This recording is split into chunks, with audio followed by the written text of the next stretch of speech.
शहर के जाने माने रईस हीराचंद और उनकी पत्नी सुजाता की चमचमाती महंगी कार बंगाल की एक पुरानी बस्ती की सुनसान गली में एक बेरौनक से पुराने मकान के बाहर आकर रुकती है। सुजाता, ये तुम मुझे किस जगह लेकर आई हो? ये तो कोई गरीबों की बस्ती लगती है, यहाँ ऐसा क्या है? हीराचंद के कुछ भी समझ में नहीं आ रहा था कि सुजाता उसे ऐसी अजीब सी जगह क्यों लाई है, जिस मकान में दिन में भी अंधेरा दिख रहा था और धुआं उठ रहा था। आप मेरे साथ अंदर चलिए, सब समझ जाएंगे। यहाँ हमारी हर समस्या का समाधान मिलेगा। सुजाता और हीराचंद आशंकित कदमों से उस मकान में दाखिल होते हैं। तभी उन्हें किसी महिला की बाहरी आवाज सुनाई पड़ती है। चले आओ, चले आओ। हीराचंद ने देखा कि उस मकान के अंदर अंधेरा था।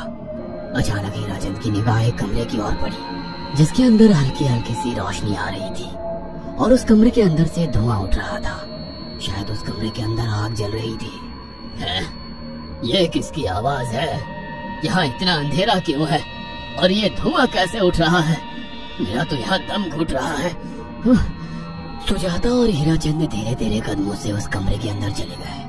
अंदर वाले कमरे में बिखरे बाल वाली एक खूबसूरत सी बूढ़ी औरत सामने जल रही आग में एक मुर्गी की गर्दन काटकर उसका खून गिरा रही थी और मुर्गी का शरीर छटपटा रहा था। ये देखकर सुजाता को उबकाई आने लगी। हीराचंद ने सुजाता की ओर देखकर कहा, तुम ही मुझे यहाँ लेकर आई हो और खुद ही घबरा रही हो। कौन है ये भयानक सी शक्ल वाली औरत और हम यहाँ क्यों आए हैं? अचानक उस औरत ने एक झटके में मुर्गे की गर्दन धड़ से अलग कर दी। ये देखकर सुजाता के मुंह से चीख निकल गई और सेठ हीराचंद भी सहम गया। वो बहुत डरावना नजारा था। ये अघोराताई है। ये हमें अपनी काली तंत्र विद्या से संतान सुख प्रदान कर सकती है, इसलिए मैं आपको यहाँ लेकर आई हूँ। कैसी बात करती हो? जहाँ बड़े से बड़े डॉक्टर सफल नहीं हुए, वहाँ ये मामूली औरत क्या कर लेगी? हीराचंद की बात सुनकर अघोरिताई ने गुस्से से हीराचंद की ओर देखकर कहा, नादान हीराचंद, काली विद्या में इतनी शक्ति है कि मरे को भी जिंदा कर दे। संतान पैदा कराना कौन सा मुश्किल है? तुम्हें मेरा नाम कैसे पता? क्या तुम सच में हमें संतान सुख दिला सकती हो? तुम जितनी दौलत मांगोगी मिल जाएगी। अगर ये संभव है तो। संतान का नाम सुनते ही हीराचंद की आंखों में चमक आ गई। वह संतान के लिए कुछ भी कर सकता था। तुम लोगों को मुझे एक नवजात शिशु लाकर देना होगा। मैं उस शिशु की बलि चढ़ा दूंगी और फिर वही शिशु तुम्हारे घर में फिर से जन्म लेगा। नवजात शिशु की बलि का नाम सुनते ही सुजाता और हरिचंद डर के मारे सिहर गए, पर उनकी आंखों में उनकी संतान का सपना ज्यादा बड़ा था। वो सब करने को तैयार थे। अघोराताई, आप जैसा कहेंगे हम वैसा करेंगे। बस हमें संतान सुख दिला दो। बिना वारिस के हमारी दौलत किस काम की? संतान सुख के लिए अंधे हो चुके सुजाता और हरिचंद अपनी नौकरानी शीला से एक नवजात बच्ची चोरी करवा के अघोरिताई को दे देते हैं।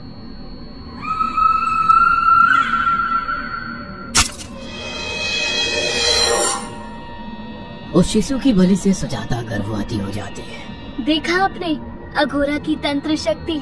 मुझे उस पर पूरा भरोसा था। चलो चलकर उन्हें धन्यवाद कहते हैं। हीराचंद और सुजाता अघोराताई के पास पहुंचते हैं। वो दोनों बहुत खुश थे और अघोरा पर उन्हें अंधविश्वास हो गया था। अघोराताई, आप महान तंत्रिका हैं। आपने वो चमत्कार कर दिखाया जो बड़े बड़े डॉक्टर नहीं कर सके। ये काली विद्या है बेटा। अगर तुम दोनों चाहो तो मैं इस विद्या से तुम दोनों को हमेशा के लिए जवान बना सकती हूँ।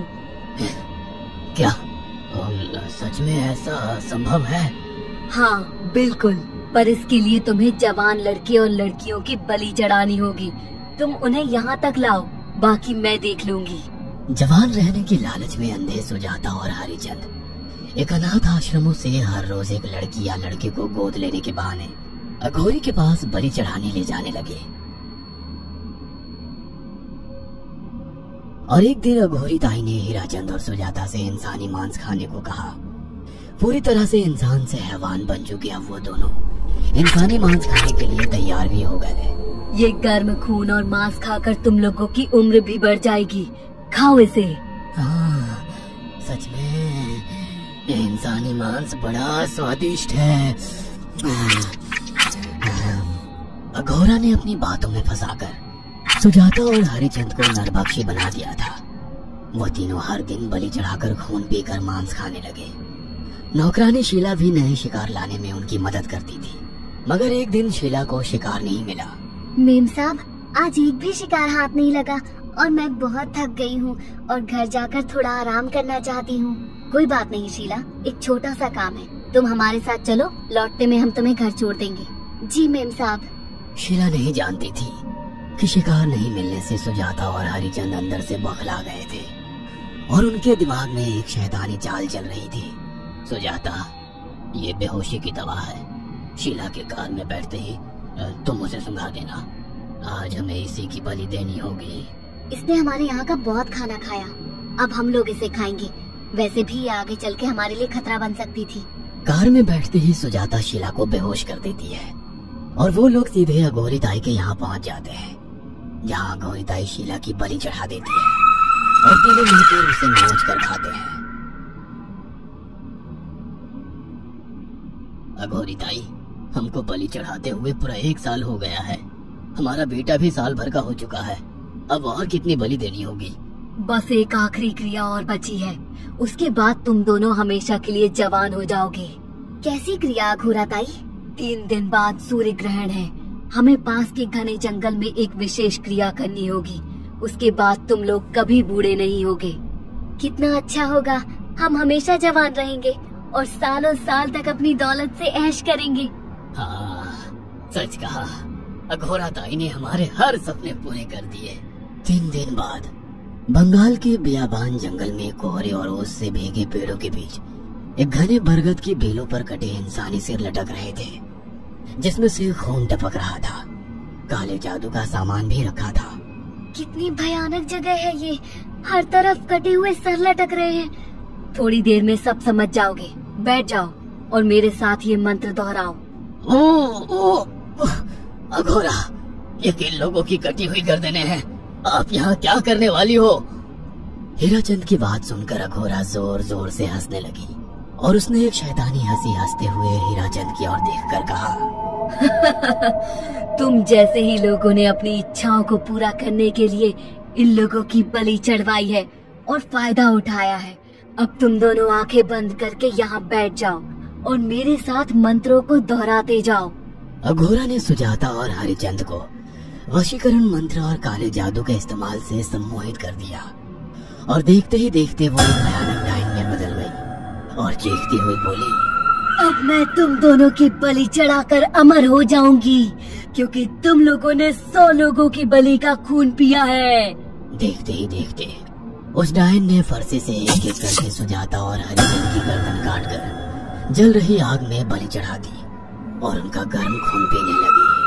जब तक तुम जैसे मूर्ख और लालची लोग अपने फायदे के लिए दूसरों को मेरे पास लाते रहेंगे, मैं उनका फायदा उठाकर ऐसे ही उनकी बलि चढ़ाती रहूंगी। दरअसल अघोरा एक डायन थी और अपना स्वार्थ पूरा करने के लिए उसने हीराचंद और सुजाता की लालच का फायदा उठाकर उनकी भी बलि चढ़ा दी। बुरे काम का बुरा ही नतीजा मिलता है। अगर आपको हमारी ये कहानी पसंद आई हो तो इसे लाइक और शेयर करना ना भूलें।